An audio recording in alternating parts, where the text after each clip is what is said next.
جهت اثرگذاری بیشتر این مدیتیشن باید به مدت 40 روز صبح و شب قبل و بعد از خواب این مدیتیشن رو با هدفون گوش بدید. سعی کنید حتما هدفون در 2 گوش شما قرار بگیره. حتما به مطالبی که در اون گفته میشه عمل کنید. سعی کنید تا حد امکان نخوابید. این مدیتیشن برای هر چیزی که آرزوشو داری عالی جواب میده، چون در این مراقبه تو در حالت آلفا قرار میگیری و آلفا حالتیه که خداوند در اختیار تو قرار داده تا ازش بهترین استفاده ها رو بکنی. حالت آلفا حالتیه بین خواب و بیداری. در ضمن این مدیتیشن که در انتها براتون قرار میدم بجز برای رسیدن به خواسته ها، برای کسانی که مشکل اعصاب یا بیخوابی دارن عالی جواب میده و باعث میشه آروم بشید و به راحتی بخوابید.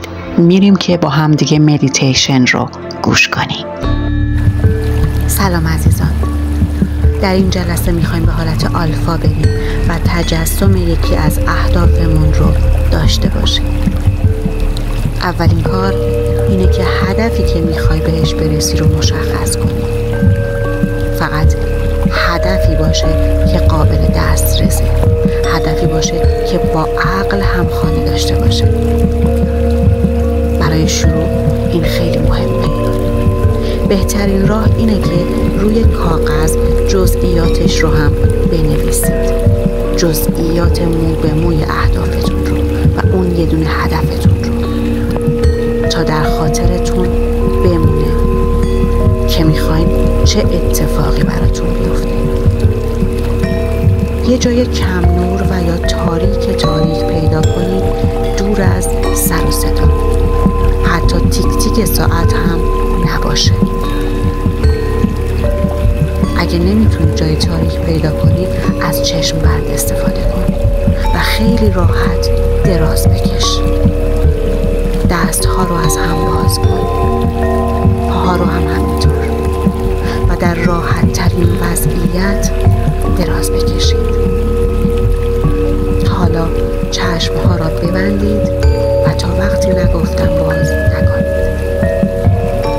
3 نفس عمیق بکشید و هر بار که نفس عمیق میکشید تجسم کنید هوای سبز و سالم رو به درون ریه هاتون میکشید. 3 ثانیه نگه میدارید و در این 3 ثانیه کل بدنتون از داخل این هوای سبز پرش میکنه و بعد از 3 ثانیه بازدم رو با رنگ بنفش به بیرون که همراه با خستگی و ناراحتی و هر چیز منفی دیگه بیرون بدید. حالا شروع به شمردن میکنیم. از 50 رو به پایین میشماریم. با هر دم و بازدم 1 عدد میایم پایین و با هر عدد دم و بازدم کنید عمیق تا آخرین عددی که میخونم و با هر عدد تصویر اون عدد رو هم تجسم کن و تو ذهنت ببین. شروع میکنیم. 50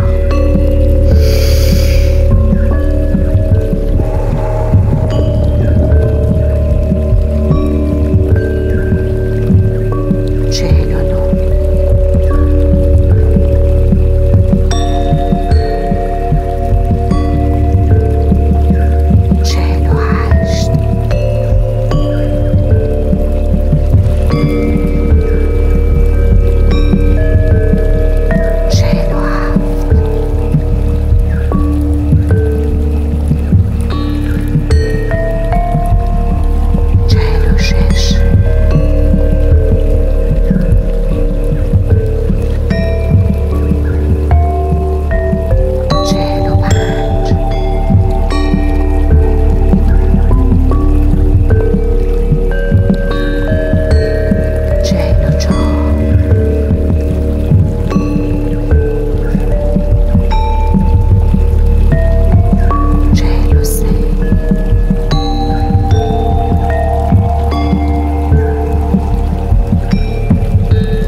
دلت نمی‌گنجی. همه دارن به تبریک میگن. صدای تبریک ها و شادیشون رو واضح میشنوی. چه چیزی میبینی؟ چه احساسی داری؟ ببین مردم و دوستات دارن بهت چی میگن. حالت راه رفتنت چه شکلی شده؟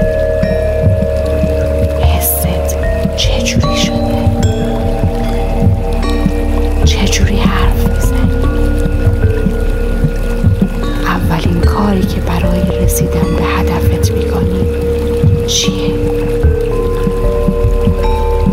حالا که به هدفت رسیدی اولین کار چیه؟ چی کار میکنی؟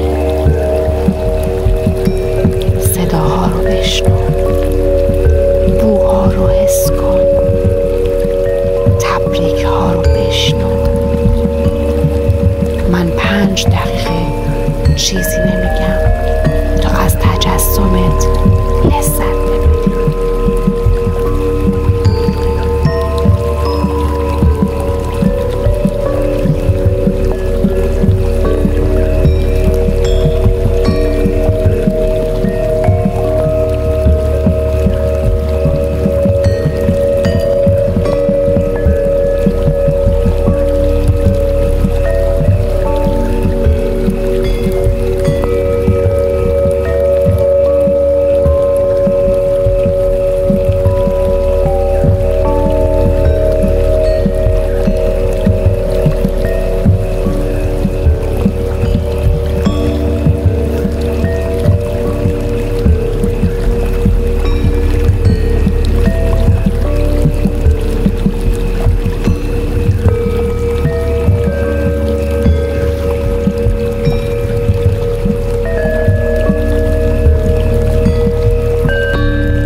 چیزی نمیگم تا بتونیم به راحتی با هم صحبت کنیم.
شما به هدفت رسیدی. حالا تا 10 میشمارم. کم کم، خیلی کم کم هوشیاریت بیشتر میشه و از حالت آلفا بیرون میای. 1 2 3 هوشیاریت لحظه به لحظه بیشتر میشه. 4 5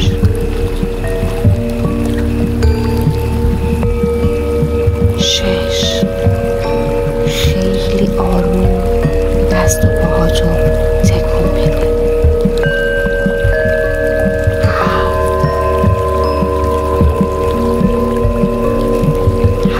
8 محیط اطراف اتاق رو حس کن.